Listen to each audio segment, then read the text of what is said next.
4, 3, 2, and 1. Welcome, Real Leaders, to this exclusive live stream from Real Leaders Reunite. We are returning with the top 50 keynote speakers recording live this year from the Real Leaders studio, and we are so excited to have you all tuning in for the first time live. Now, a couple of ground rules. Whether you are a Real Leaders subscriber, hopefully you got this email, you're watching this live now on Riverside. If something happens, you could always jump over to the Real Leaders YouTube channel or on LinkedIn, and we'll have this live stream going at all times. If you're using the mobile app, make sure to download the Riverside app. It shouldn't take more than 10 seconds. Put in your email, and you'll be automatically added to this session here today.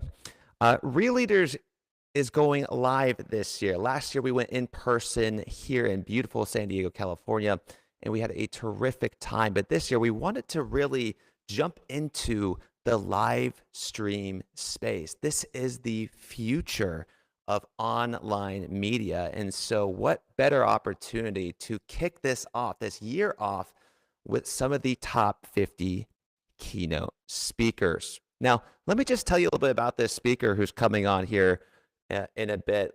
Lethia Owens is an expert on AI and automation. Now, we've all heard about AI this year. We're all using it in different ways. We hope that you can walk away from this talk with more than just an application of how to use it, but really how to think about how you can lead in this industry using AI and automation. So in order to get on stage here, Lethia and the 6 other speakers who are presenting here at Real Leaders Reunite had to go through a rigorous application and audition process. In order to be on stage here, you had to score 45 out of 50 points ranked by Real Leaders judges. So we invited over 100 speakers, and only 7 hit that criteria. All great speakers.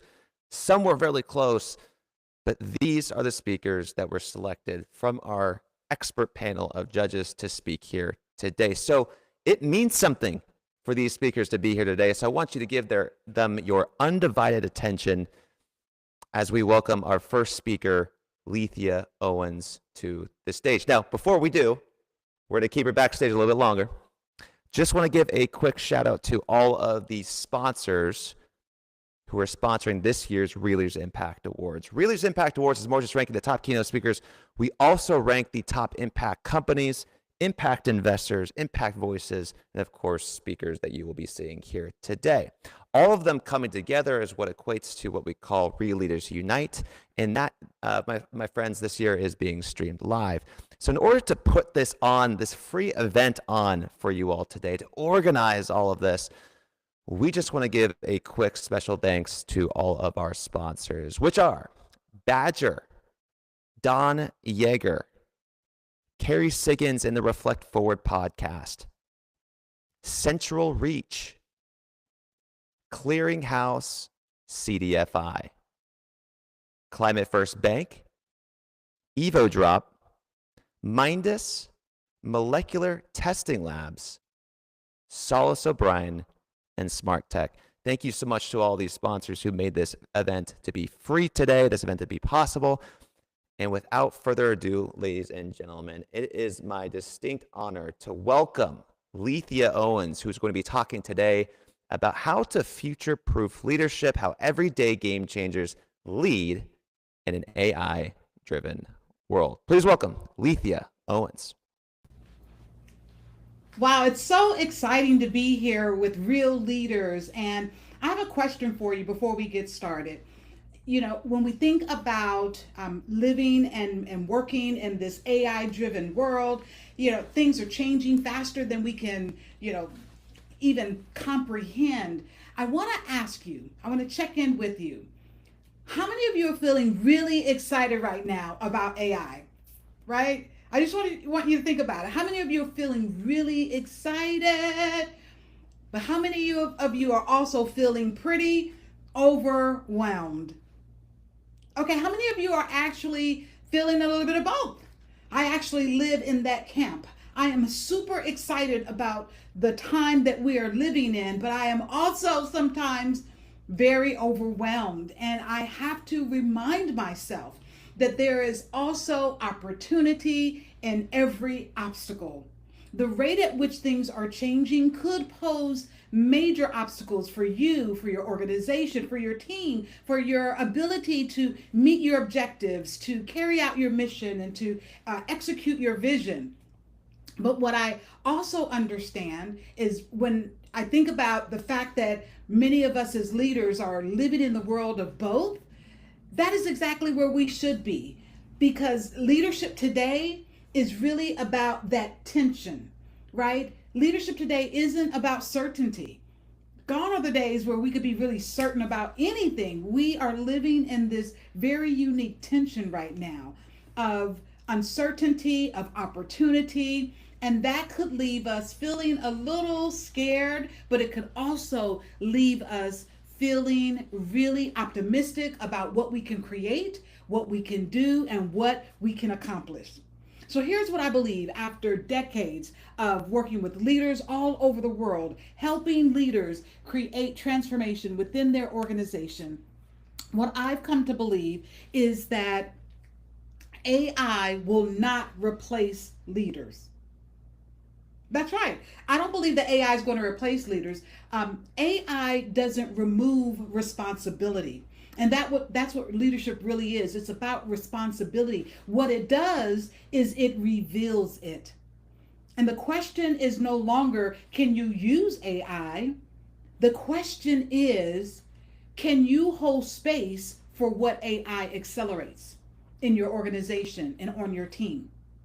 You see, conscious leadership is not only about using technology to get things done faster or better. No, it's really about tapping into the capabilities of your people to become better.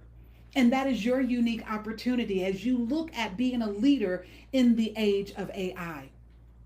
I want to share with you a story, a little story about myself that will help you kind of understand a little bit more about who I am, but it's also going to give you some really relevant information about just this space that we're in and where we are in this particular season of life in business, right?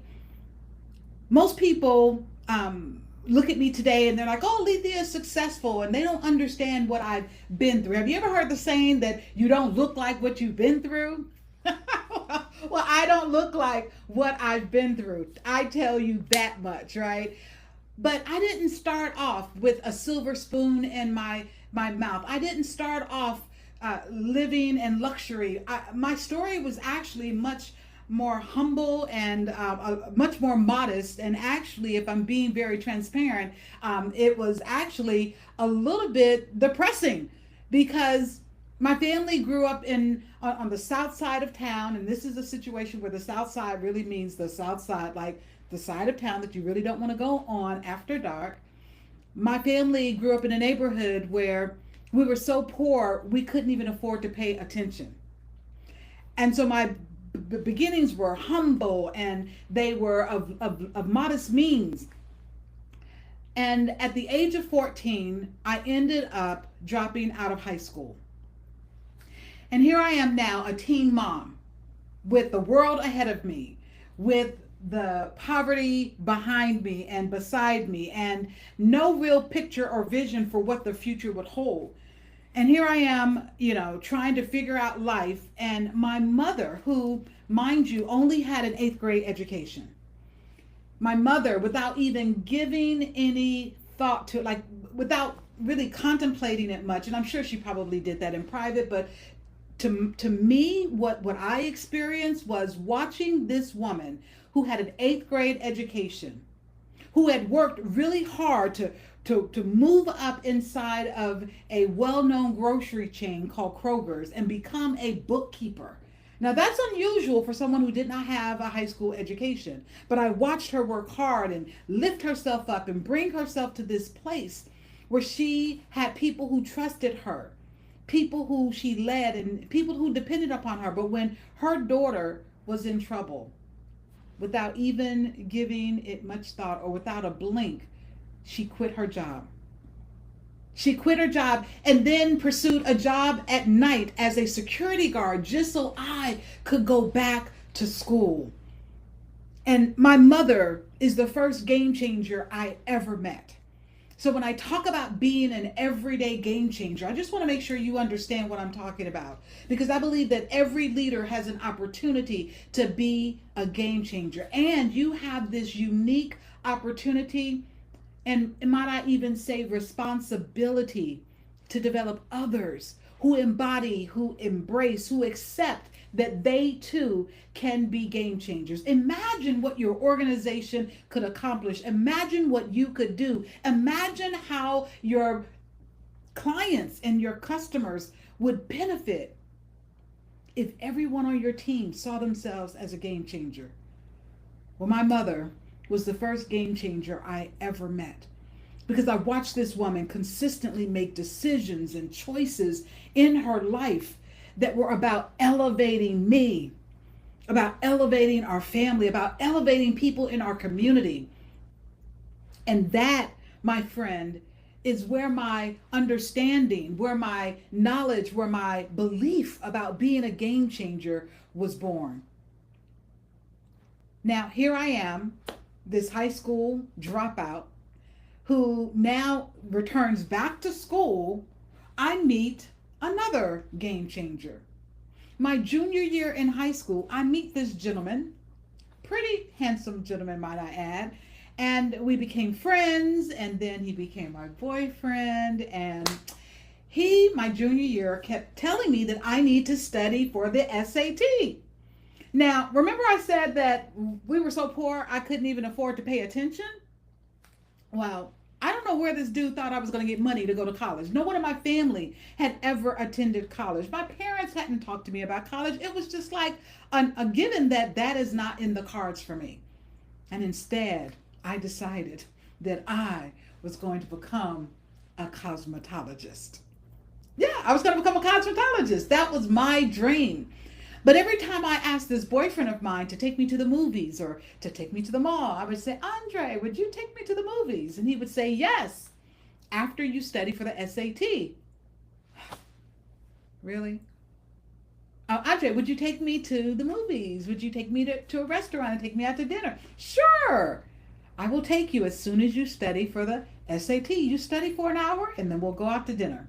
And this went on, my friends, for over a year and a half. It got so bad that at one point he actually created a cassette tape of all of the Greek and Latin root words, suffixes, and prefixes. And while my friends were on the school bus jamming to New Edition and John Cougar Mellencamp, I was listening to a cassette tape that said, sub means under.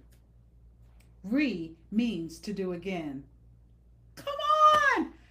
That was boring, but I did it because I wanted to go to the movies. I wanted to go to the mall. I wanted to do things that he knew I wanted to do, but he encouraged me and he inspired me. And here's the thing about this gentleman. He saw things in me that I couldn't see in myself.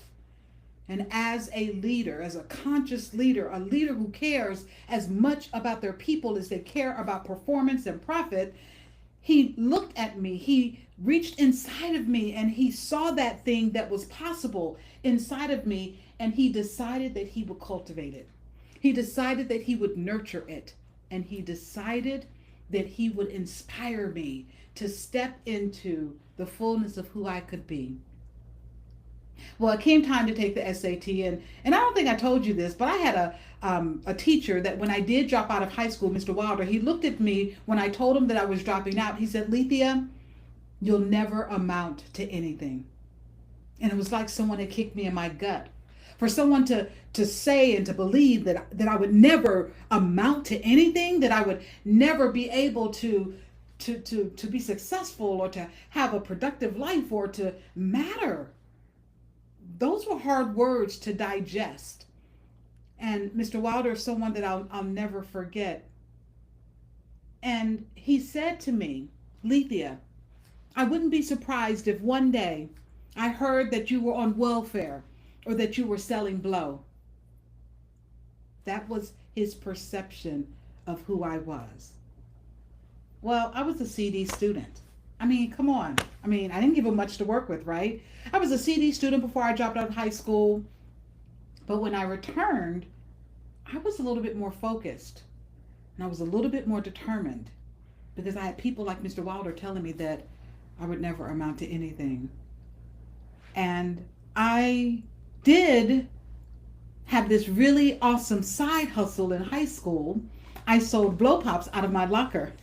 That's how I took care of my daughter, provided for my daughter. I made about $50 to $75 a week. So I had this little side hustle, and Mr. Walter was right. I did end up selling blow.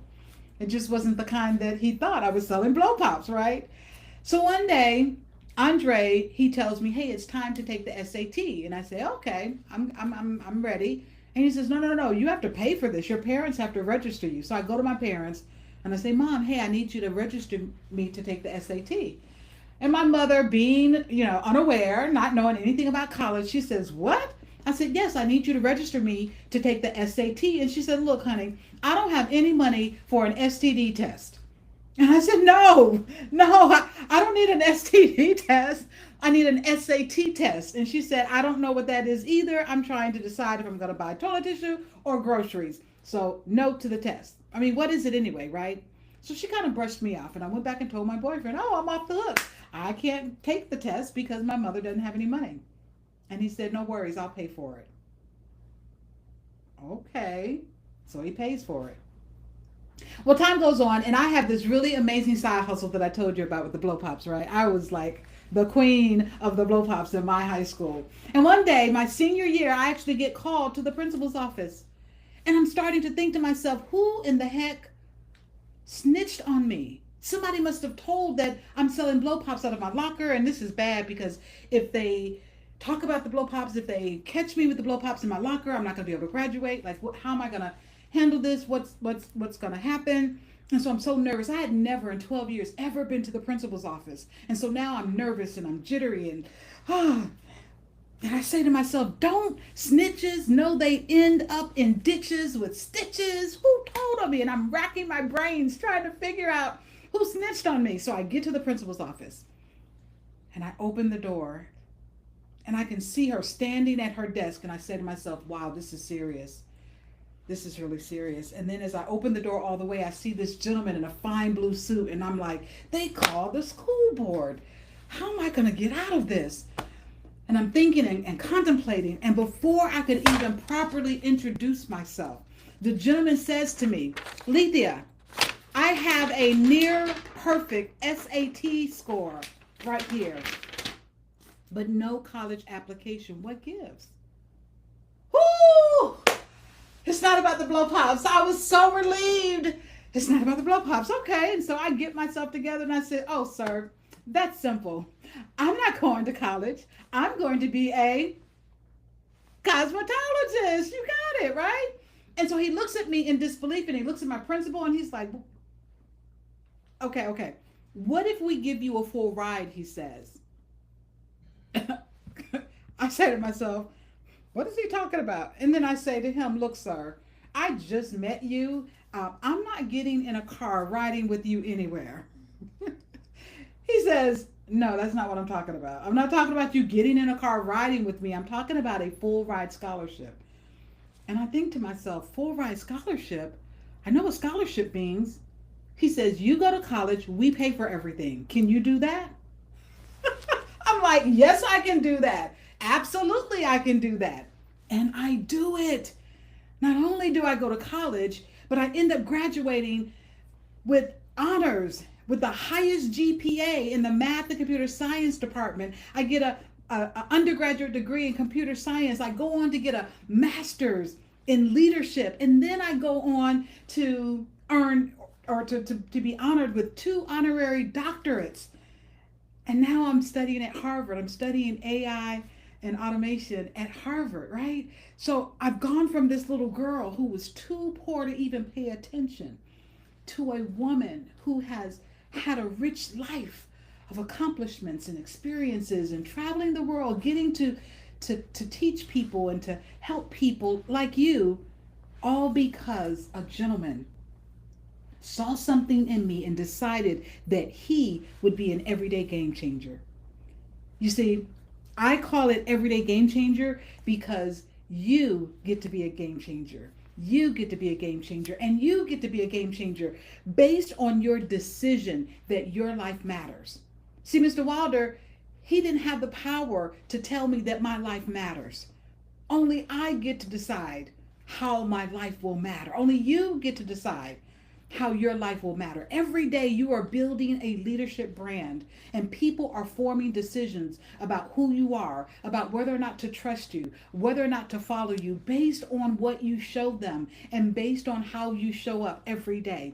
And so it's vitally important that you, especially in this age when things are changing so fast and we don't know what to trust and we can't always believe what we see, you have to be intentional about building a magnetic and influential brand that people can trust and that people will follow and that people will come to the plate and give their best every day because of who you are and how you show up, right?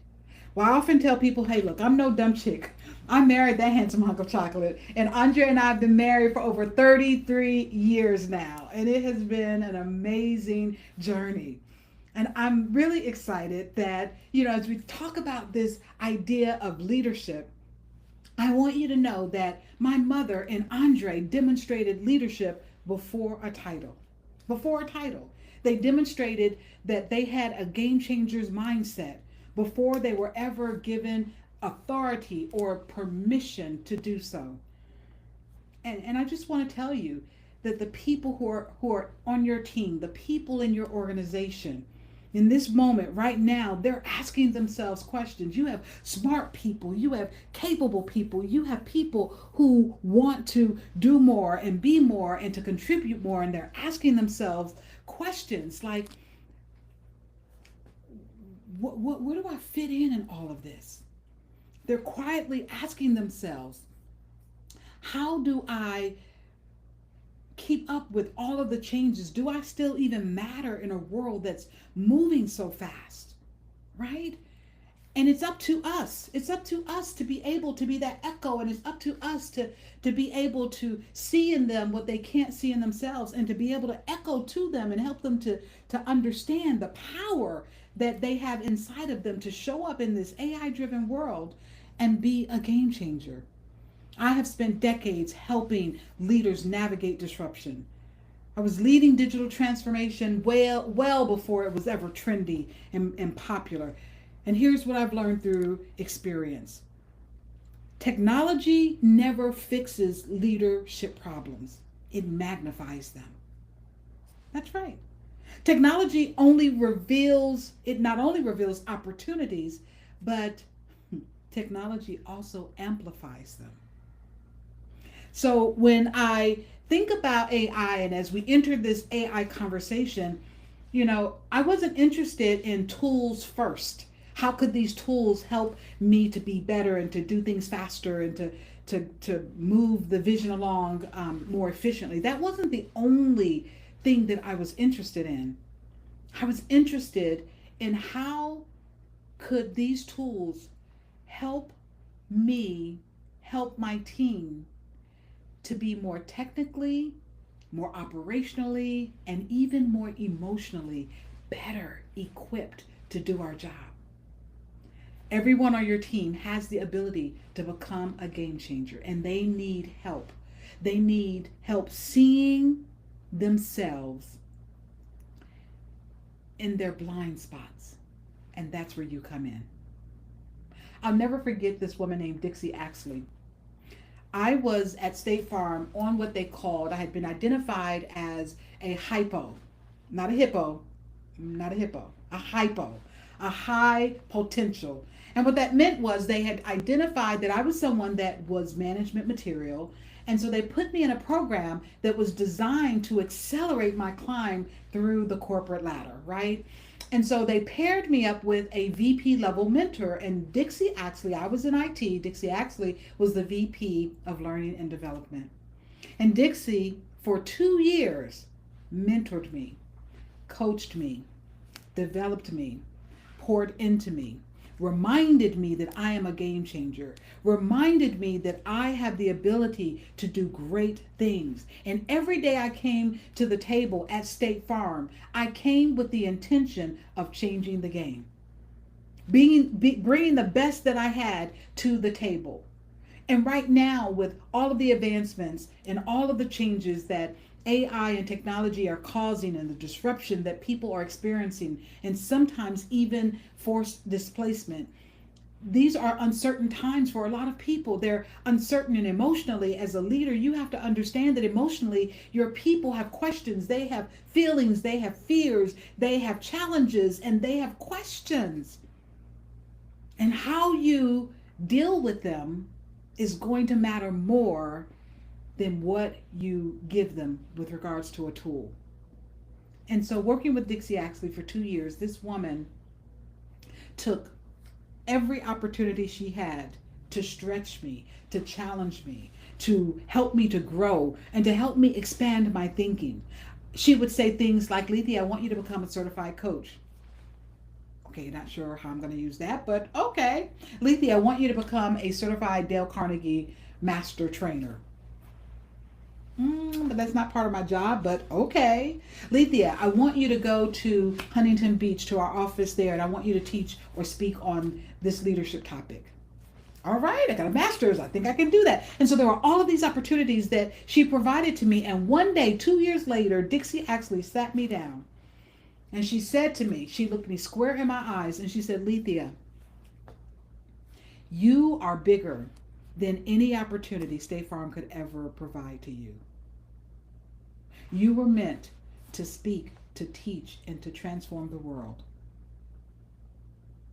And I sat and thought to myself, is this how they fire people nowadays? What's happening? Well, I finally got it. Dixie was my third game changer. Dixie did something very unconventional. Why would a leader tell a person that they've been developing that they were meant for more than what they are doing inside of the company? That wasn't conventional. But Dixie saw something in me, and being the leader that she was, she could not keep that to herself. And 20 years ago, I actually elevated from the position of a leader at State Farm into the position of president and CEO of my own company. And for 20 years, I've had the opportunity to travel all over the world helping people build influential leadership brands and also doing digital transformation work for them. And so as we think about people like Dixie Axley and even a young lady named April who has worked in my organization for 4 years, April was the person who I could depend on to read every email, every social media message, every DM, every incoming message for my company that was directed to me. She would read and triage every message. And about 2 years ago, I warned April and I said, hey, April, with the advance of AI, I just want to let you know that I am working on a system that will triage my email and all of my messages for me. And it took me about 9 months to really figure that out and decide how I wanted that to work. And during that time, I gave her an opportunity to retool. And one of the things that I've learned about game-changing leaders is that they think consciously, they lead intentionally, and they use AI to elevate both people and performance. Their goal is not to just try to eliminate people, right? And so they do this. They elevate both people and performance without sacrificing trust, without eroding culture, without losing their soul. And when we look at the opportunity that lies before us, what we realize is that we've been taught that faster decisions does not always equal better leadership. That's no longer true, right? So AI can generate answers in seconds. We know that. But leadership isn't just about answers. Leadership is about wisdom, judgment, and responsibility. AI sure helps us to move fast, but every game-changing leader knows when to slow down. That's right. They develop the practice and three disciplines to pause. What's really at stake here is what they're asking themselves. Not only do they pause, but they discern who's going to be impacted. And then they decide, right? They decide what aligns with our values. Because speed without discernment will create only regrets. When we think about where we are and what is possible with AI, there are some payoffs and there are some things at stake that we have to contend with, right? If leaders don't lead consciously during this time, burnout accelerates and it becomes the norm. Culture erodes and people will begin to not trust you or not believe you. And risk hides in our blind spots. But what we also know is that when we do leverage the power of AI to help our people be better, as well as helping the organization generate more profit, trust scales, execution is strengthened, and judgment improves. Our ability to make decisions and to gain clarity improves. And I always say that clarity breeds confidence and speed. When you're more clear, when your people are more clear, you can act faster and you can be more confident in the decisions that you're making. In an AI driven economy, what I want you to understand and what I want you to remember is that AI does not create culture. It simply scales what already exists. It amplifies, it's an amplifier. It amplifies what already is, right? And we have to decide. We have to decide the type of leader we are going to be in this wisdom economy. Gone are the days where knowledge is the thing that makes you powerful. Knowledge is the thing that separates you and makes you valuable to your organization, because everyone now has access to information. Everyone has access to knowledge. It is the application of that knowledge that makes you valuable. I had the fortunate opportunity to get to know this gentleman named Chris Robinson. Now, Chris Robinson was a member of my church. I had not met him yet, though. I did not know who Chris was, but he was a member of my church. And Chris Robinson reached out to me on Facebook one day, and he said to me, "Hey, Lethia, I want to be a professional speaker, and I saw that you attend my church, and I would love to, take you out for coffee one day. And if you ever need help with anything, I'd love to assist you." Well, it just so happened that I had a big speaking engagement 2 weeks later with a company called Unigroup. And my cameraman bailed on me at the last minute. So I immediately messaged Chris back and I'm like, "Hey, Chris, I'd love to meet with you. I have a quick question. Do you know how to run a camera?" And Chris is like, "Yes, indeed, I do." And I said, "Great, you're hired. I need you to meet me at on this day, at this time, at this place. And I'm going to have you be my cameraman for this speaking engagement. And you get to see behind the scenes." And he was so excited. Now, when you hear Chris tell the story, he'll tell you he didn't know the first thing about running a camera. But what Chris has learned is to say yes to opportunities unless there is a good reason to say no. Well, Chris came to that event. It was a 2-day event. Not only did he videotape, but he watched me intently, and I saw him taking notes, and he was such a great student. And so on day 2, I actually put him on stage for 5 minutes and gave him 5 minutes of my time, and he crushed it. He crushed it because I saw something in him that I was willing to take a risk. I bet on him. And that's what we do as game-changing leaders. We bet on our people. We create opportunities for them to try. We create opportunities for them to step up to another level. And we don't always know if they are going to succeed, if they are going to fly, or if they're going to flop. But we have to create space for them. We have to give them opportunities, and we have to be willing to support them even when it doesn't go the way that we desire.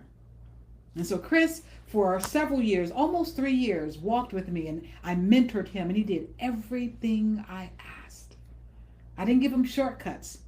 I taught him how to think like a game changer.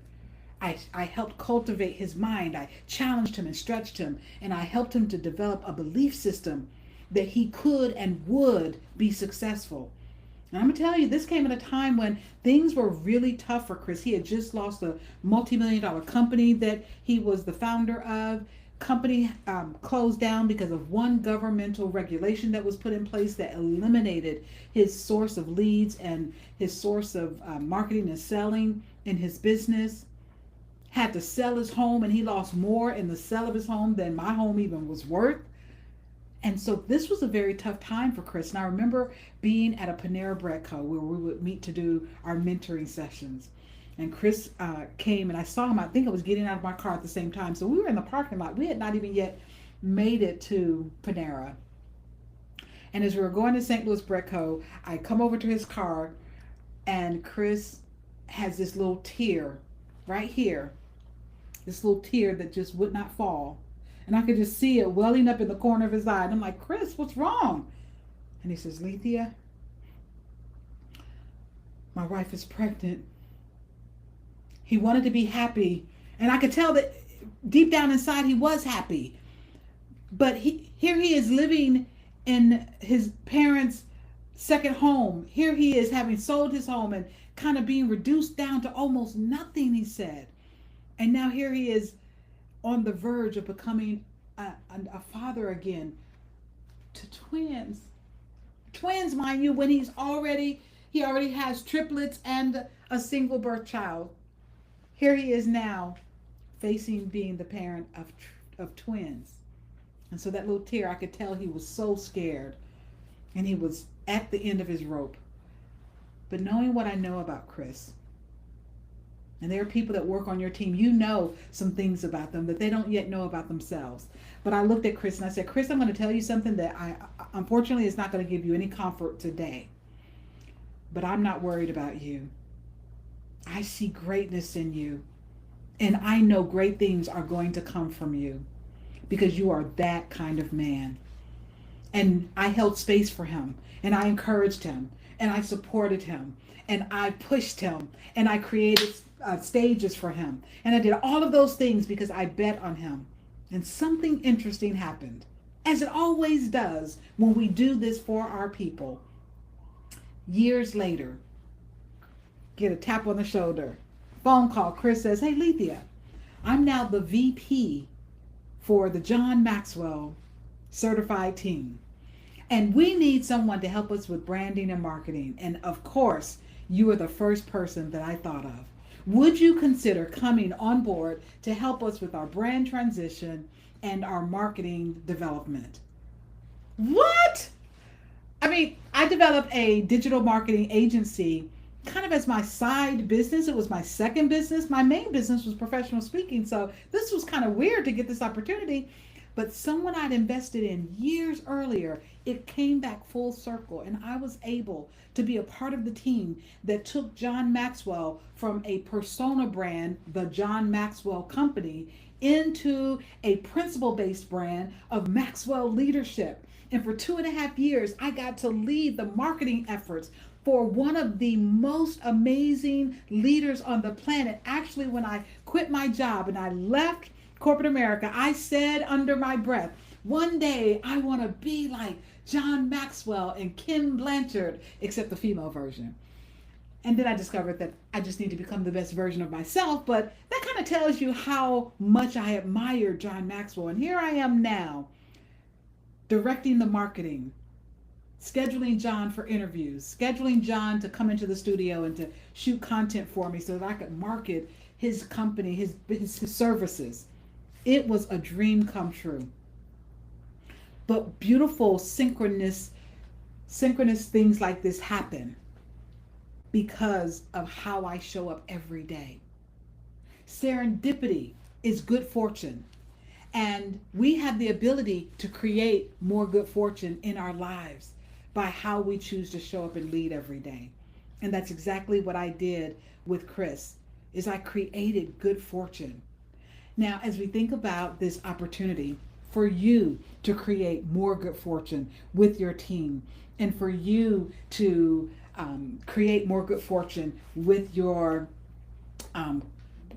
community and with your organization and even with your clients, I want you to understand that you have more power than you will probably ever give yourself credit for. When my granddaughter was 3 years old, I decided that I would do something in hopes of changing the trajectory of my grandchildren's lives. I said, I'm going to start a company for my grandchildren. And I did. I did. Why? Because I believe that game changers, when you think about the story I shared with you about John Maxwell and Chris Robinson, I helped that organization grow to over 48,000 certified team members worldwide. And that wasn't an AI story, it was a culture story. And as we lead and navigate this world of AI, and as we look at future proofing our leadership, the thing that is going to allow us to be future proof is the fact that we, in addition to the technology, we're focusing on building culture, building people, and nurturing them. Every leader leaves something behind. The question that I have for you is, what will you leave behind?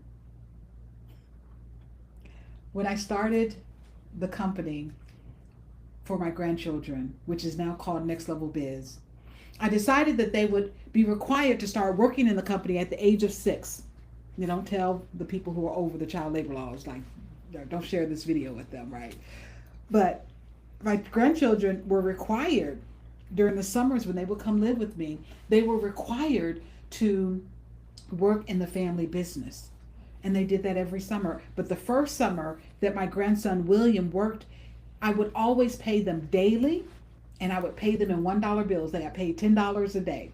And I would pay him in $1 bills. And every day he had the joy of getting his $10. And he would say, Grandma, look at my monies. He called them monies. And he was so excited. And then he would run upstairs, and he had a little cigarette box. And he would put his money in his little cigarette box. And at night, sometimes he would just count his money. And he loved working during the day. Sometimes he would even ask me if he could help me with other chores. And I would say, now this, you don't make money from this. And he would go, oh. I said, some things you just need to help Grandma with because you love Grandma. And he said, okay. But he would run around the house when he would see me doing something, putting something together, building a bookshelf. Grandma, can I help you? Can I go to work? Right? And so I instilled in him this desire to take control of his future by earning money, by earning income, getting paid for the talent that he brings forth, right? Well, at the end of the summer, William had collected and earned 321 single dollar bills. And we were going on a family trip to Chicago so that he and his sister could, spend a little of their money and have a great vacation trip. He took his money and he fanned it out, and he says, Grandma, what am I going to do with all these monies? He thought he was rich. And he was, because he had learned something, and he had gotten something that was worth far more than gold or precious metals. He developed the mindset of a game changer. And now my William, I am so proud of him. Now my 16-year-old grandson owns his own clothing line. He has his own affiliate marketing business, and he has a serial entrepreneur mindset. And it's so beautiful and wonderful to watch him work. No algorithm taught him that. Belief did. Belief in himself, belief in what's possible, belief that no one gets to determine and decide how his life will matter. No one but him. And what I love is that everyday game changers, they don't just deploy AI. No, they deploy belief. What belief are you deploying in your people? What belief are you embodying yourself? Because when we think about the young woman I introduced you to earlier, when we think about that little girl who dropped out of high school, when we think about that woman who quit her job, that mom who bet on her daughter, when we think about that young man who encouraged his girlfriend to study, when we think about the young woman who had enough faith to start a business for her grandchildren, those were game-changing moves. Game-changing moves. And every person you lead today is standing at their own inflection point, and you get to shape how they and how it unfolds.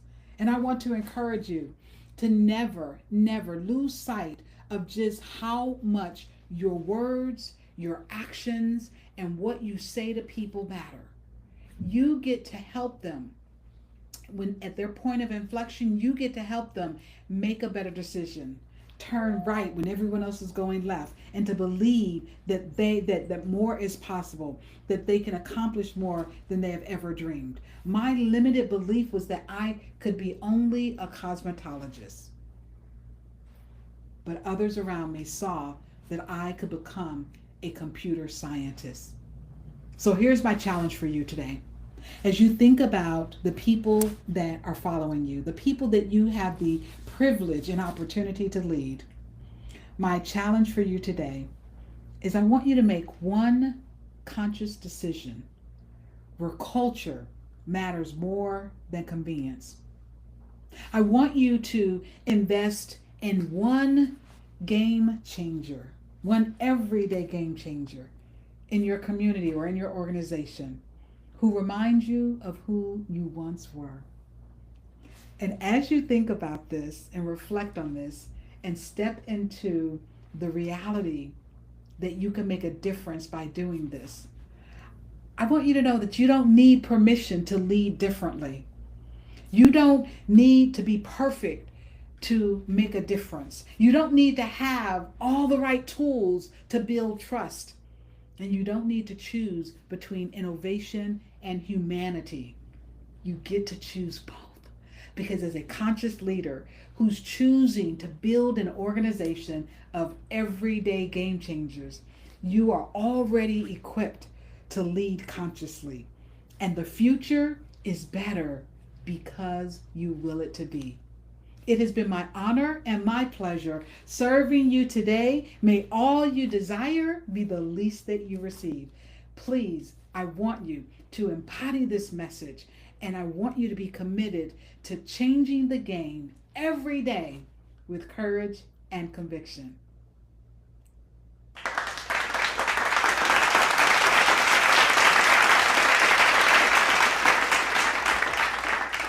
Amazing. Lethia, thank you so much for joining us at Reunite 2026. We're going to ask you to stay on, answer a couple of questions that we have here, but just want to say thank you so much for taking the time to be with our audience and sharing not just a story about how they can think about AI and how they can think about leading their people, but also a personal story dating back to high school. And it's funny, in session one today, we Fig Newtons played a big role in our speaker's journey, and then we had blow pops. So it's the little things in life, folks. The little things in life. Just want to give a quick shout out to all of our sponsors here today, making this event live. First and foremost, Badger, Don Yeager, Carrie Siggins, Central Reach, Clearinghouse, CDFI, Climate First Bank, Evo Drop, Mindus, Molecular Testing Labs, Solace O'Brien, and Smart Tech, just to name a few. Thank you so much for sponsoring this event here at Leaders Reunite 2026. So Lethia, interesting conversation, interesting talk here. A lot about self-empowerment, empowering your leaders on your team. And then there's some full circle moments in there. I really want to get down to AI and how you're approaching it and how leaders can approach it. For what I got from that, it's not necessarily selling them on AI, it's selling them on the belief of AI. Your thoughts on that? Absolutely. Technology is technology is technology. Technology will always be around. It's never going away. And so we have to learn to leverage the power of the technology by investing also in the people who make technology possible. Technology can be, we can become fearful when we only look at it as a strategy or strategic play. But when we look at how we couple humanity and technology together and use the power of the two to really embody wisdom in how we move forward, responsible. I mean, that is basically the foundation of using AI responsibly. We can use, I mean, people are using AI to do things that are very scary. And I could choose to look at that every day as a leader, like, oh, but this could happen and that could happen. And I could look at all of the fearful possibilities associated with AI, but I am choosing to, and I lead in a way that says, let's look at the possibilities of AI and be responsible in how we choose to use it. And one of the ways that we navigate and level set the opportunities as well as the challenges is by truly focusing on the humanness of the strategy that we're using to move forward. I am very intentional in my organization of really building up people and elevating them. And even though people have been displaced in my company in regards to their role, in AI strategy and or AI platforms and tools have actually started to do some of the work that they used to do. As a leader, because I have the mindset that I want to elevate you into something else, it's your choice. And I've had employees who've decided not to step up to the elevated opportunity, but I've had some who have taken it and who have run with it. But as it's my role as a leader to embody the belief that technology doesn't have to eliminate people, it can elevate them. And so I am looking for ways to do that. Got it. And there's a lot of new research out there that's also saying, AI isn't eliminating more jobs now now that it's stabilized a little bit. And so just out of curiosity, like, we kind of had this big boom of AI, and then there were a Mm-hmm. lot of job cuts that came with it. Now we're kind of seeing some evenness in the job Mm-hmm. employment numbers. It's actually now growing a little bit Mm-hmm. more in this month.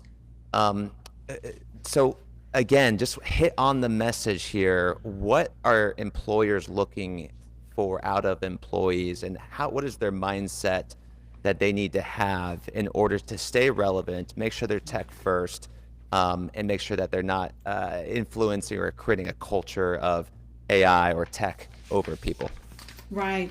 I think that leaders need and I said this in my presentation, they need to echo what needs to be heard and embraced by their people so that the culture is created where people aren't coming to work every day in fear, but they're fueled by opportunity, they're fueled by possibility. And we get to, based on our language as leaders, we get to shape that culture, we get to shape the environment of what people think and feel about the technological advancements that we are putting into place as leaders. And as you think about, this whole idea of things kind of leveling off, there are roles that will be needed in 3 years and heck in 12 months that have not yet even been identified today. That, for people who have a growth mindset, that is exciting. For people who have a fixed mindset, that is crazy scary. So it's important for employees to understand that one of their greatest strengths right now, one of their greatest attributes is going to be their adaptability and their willingness to grow and to stretch and to learn new things.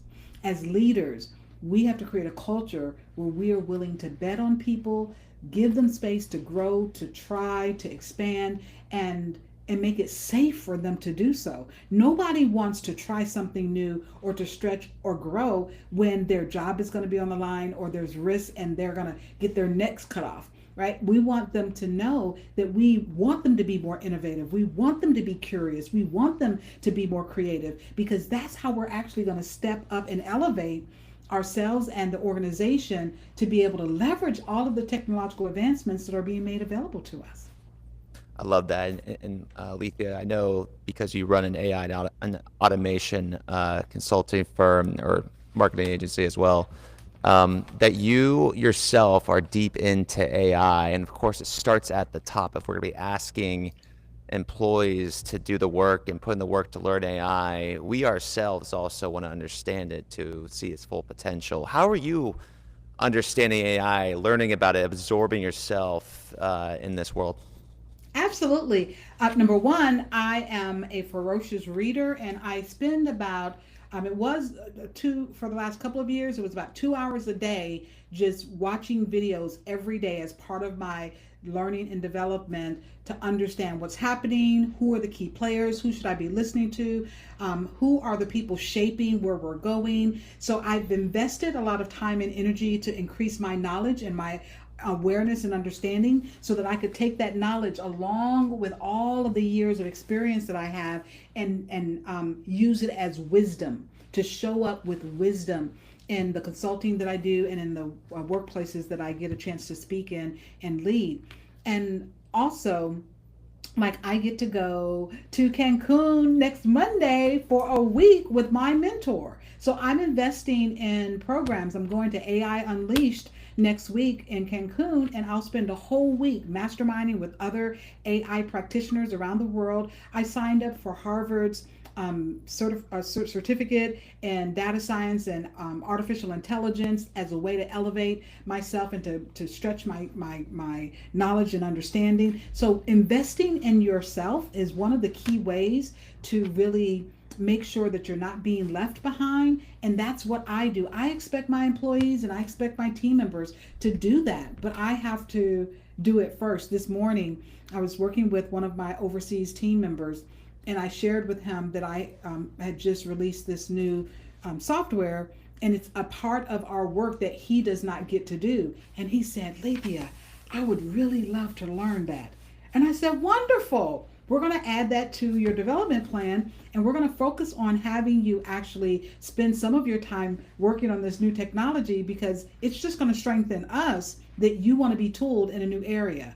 And so I didn't have to ask him to do that, because I've created this culture where we are a growth-oriented organization. Growth, not only business growth, but growth in our abilities is everyone's responsibility. And because I embody that myself and I demonstrate it, and they see me, like today, my whole team is cheering on. They're like, yay, go get them, Lethia. They know that I am here doing this and they're excited for me, but they see me constantly growing, and I inspire them to do the same. I love that. Last question for you, Lethia. Mm-hmm. Just in your experience, where has AI impacted your business the most? Mm. Um, I'm going to be very transparent right now and just say that 2025 was probably one of the hardest years of my life. I do a 7-day Game Changers Mastermind retreat in Dubai every year, and in January I just landed. We went through Paris, spent a great time in Paris, landed in Dubai. I wake up our first day in Dubai to a phone call that my father had a heart attack. Mm. And so most of last year I had to take time away from my business to get my father oriented, move him out of his home, find a nursing home for him. He refused to move to Florida where I live, so I had to find a place where he lives to care for him. And if I did not have automations in place, if I did not have the systems in place that I had, I don't know if I would still be in business, taking 8-9 months away to take care of family. And so having automations in place to triage my email, to keep me informed on the most critical things that are happening in my business with my clients, to be able to even automate and accelerate the rate at which we're able to deliver, to complete our deliverables for our clients with less effort and greater efficiency and effectiveness and quality. All of that has allowed me, in a season that has been extremely challenging for me, it has allowed me to shine. It has allowed me to continue to grow, and it has allowed me to continue to serve the people that count on me for their branding, for their marketing, and for their digital transformation, and for their leadership development. So it has totally been a game changer for me this year. Well, that certainly sounds impactful. Lethia, thank you so much for coming on to Really Is Reunite 2026 this year. Congratulations on being recognized as a Really Is Top 50 keynote speaker. And from all of us watching here, we just want to say thank you again to Lethia Owens. Lethia, thank you so much. We'll see you probably next week. We'll chat, we'll follow up as we wind down here on day one of Really Is Reunite. Any last words, Letha, before you sign off? I just want to say I'm so honored to be a part of this community, and it is a little bit overwhelming. I'm just so grateful.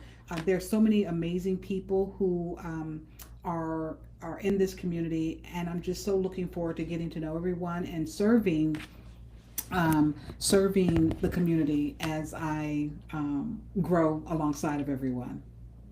Of course. Well, Letha, you're a great addition to this wonderful community we have here at Real Leaders. And just thanks again for coming on and taking your time to share this amazing and inspiring story with all of these incredible leaders. Folks, if you love the action today, you're going to get more of it. Tomorrow, we have a full stacked agenda starting at 9 a.m. Pacific time with Carrie Siggins. Carrie is the CEO of Stone Age Tools. We actually just had her out here at the Real Leaders studio. Her new book, Talk with Trust, is coming out, and that will be the title of tomorrow's speech. Talk with Trust, how Real Leaders say what needs to be said. Talking with trust. Maybe we've heard this topic before, but I just want to ask the leaders out there thinking about this is going to be a relevant conversation for you. I'd think about this.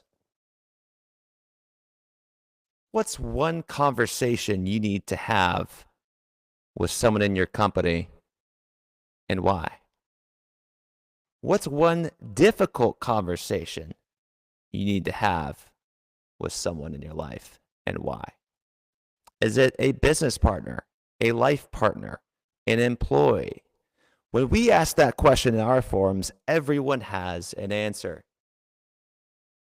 Learning how to talk with trust, learning how to handle those conversations and not avoid them may just be the breakthrough framework that you need for this year. When we don't have those conversations, it leads to stress, it leads to anxiety, it weighs on us, it stops us from reaching our potential as a leader. So that will be tomorrow's opening speech at 9 a.m. Pacific time, 12 p.m. Eastern, with Carrie Siggins, the CEO of Stone Age Tools, host of the Reflect Forward podcast, and author of Own It and her new book, Talk with Trust. Following that session, at 10 a.m. Pacific time, 1 p.m. Eastern, Mark Kohler is joining the stage. Mark Kohler is going to be talking about fast attack leadership, the 5-step framework U.S. nuclear submarine officers use to create world-class teams. In this session, you're going to be able to learn from the best in the U.S. military on how they build alignment and build world-class teams to take on any situations. That's at 10 a.m. tomorrow. Mark Kohler. Following that speech at 12 p.m. noon, 3 p.m. Eastern time, Miran Oka will be joining the stage. We are so excited to have this speaker join this year. Miran has been a member of the Real Leaders community for a while, and this year stepped into the spotlight and decided to take on public speaking. Her talk is going to be around redefining ROI, going from return on investment to ripples of impact. What does that mean? Session is going to reframe how leaders measure success, move beyond KPIs to include impact indicators that capture what truly matters. Could be people, could be purpose, resilience, the intangibles. How do we redefine ROI? That will be from noon to 12:30, and that will conclude day 2 of Real Leaders Reunite. Folks, if you're just learning about Unite for the first time, you can watch this on YouTube, you can watch this on LinkedIn, and if you want to get notified when we go live, just go on over to realleaders.com. Just right there on the homepage, you can click the registration button just to get added to the email list. But really, just go ahead and follow our pages on LinkedIn or subscribe to the YouTube channel to be notified every single time we go live.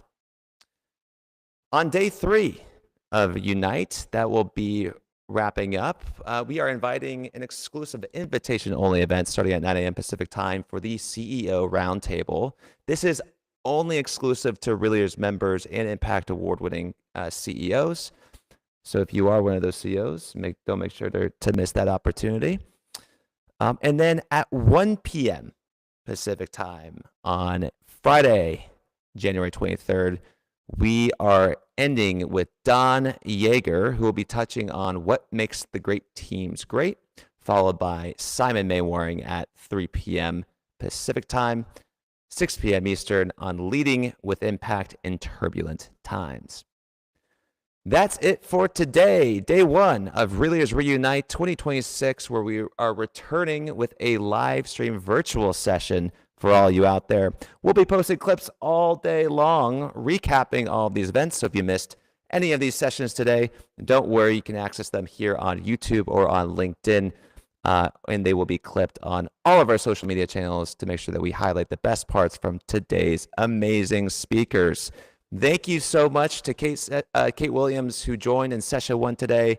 And how about Lethia Owens, an incredible, inspiring speaker. Crazy day here today. Fig Newtons, we had blow pops, all of the amazing items, the little things, guys. It's the little things that make such an impact in our lives. So thank you so much for tuning in today, and we hope to see you tomorrow on Real Leaders Reunite.